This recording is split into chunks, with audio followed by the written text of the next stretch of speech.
8 বছরের একটা ছেলে রাস্তা দিয়ে হরিনাম করতে করতে যাচ্ছে, আর 80 বছরের একটা দাদু রাস্তার পাশে বসে তাস খেলছে। মায়েরা কীর্তনে মন দাও, মন দিয়ে শোনো কি বললাম। 8 বছরের ছেলে রাস্তা দিয়ে হরিনাম করতে করতে যাচ্ছে, আর 80 বছরের দাদু রাস্তার পাশে বসে তাস খেলছে। তা তাস খেলতে খেলতে ছেলেটিকে ডেকে বলে, খোকা, আয় খোকা, শোন বাবা আমার কাছে আয়। দাদু, ও দাদু, আমি ডাকছো যে? হ্যাঁ শোন। বলো দাদু। এই তোর বয়স কত? দাদু, আমার বয়স মাত্র 8 বছর।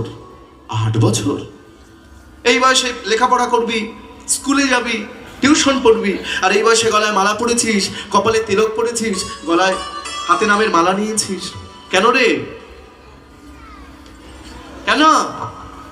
দাদু, আমার রাস্তাটা তো অনেক দূর, আমাকে অনেক দূর যেতে হবে, তাই আমি আর দেরি না করে সকাল সকাল নেমে পড়েছি। সকাল সকাল হরি ভজন করতে হবে,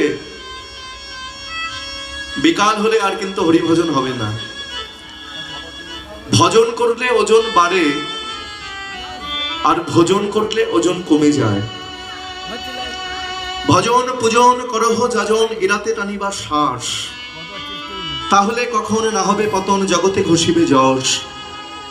ছাড়ি জপ তপ করহ আরোপ, একত্র করিয়া মনে, পাবে রসনিধি, দূরে যাবে ব্যাধি, দ্বিজ চণ্ডীদাসে ভনে।